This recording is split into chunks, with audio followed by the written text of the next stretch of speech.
Truffa ai danni del Comune di Venezia nei confronti di chi ha aggirato o aiutato a farlo l'obbligo di registrazione per accedere in città nelle 29 giornate di avvio della prima sperimentazione del contributo d'accesso.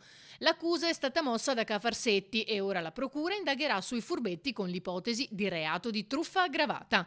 La vicenda risale alla scorsa estate, quando una deriva penale era stata paventata dagli assessori comunali nei confronti di chi invitava pubblicamente a disobbedire al regolamento, al punto da spacciarsi genericamente per amici dei visitatori pur di far loro ottenere un'esenzione. Tra questi c'era Alessandro Toni, che aveva addirittura aperto un sito. Ho aperto questo sito che è nocda.com, in cui appunto vogliamo offrire la nostra amicizia di veneziani e invitare i nostri amici con cui condividiamo l'idea di una città aperta e non chiusa da un biglietto senza gabelle medievali, per poter entrare in città senza dover appunto pagare nessun contributo. Il comune ha affidato l'incarico all'avvocato Alberto Berardi, specializzato in materia, per la presentazione della querela in procura.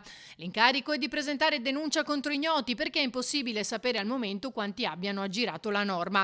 Ed è proprio sul concetto di amicizia che potrebbe giocarsi una battaglia legale, da cui però potrebbero emergere altri aspetti legati al contributo d'accesso, che secondo molti in città non è la scelta migliore per la gestione dei flussi turistici, tantomeno queste accuse in procura, come commenta Michele Boato. Parla di un contributo d'accesso che abbiamo visto è stato del tutto inutile, perché non ha per nulla ridotto il traffico turistico e fastidioso soprattutto per i residenti, veramente controlli inutili e anche abusivi, fatti spesso in maniera abusiva.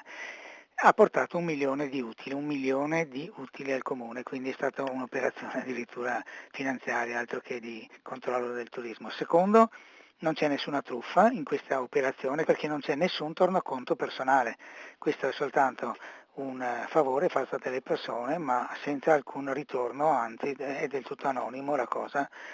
C'è chi invece, come il professor romano Davide Tutino, ha tentato in ogni modo e ripetutamente di farsi multare per dimostrare in tribunale l'inconsistenza del provvedimento, senza però riuscirci.